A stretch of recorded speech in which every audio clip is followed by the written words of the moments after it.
दुनिया तुझे सपने दिखाती है पर सच कभी नहीं बताती। तो दूसरों की हाइलाइट्स देखकर अपनी ज़िंदगी से नफरत करने लगता है।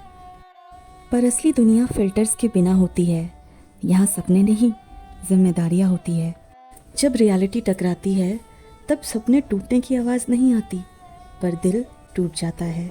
हर चेहरे के पीछे एक कहानी है जो दुनिया कभी नहीं देखती। जिंदगी अनफेयर है, पर रुकने वालों के लिए नहीं बनी।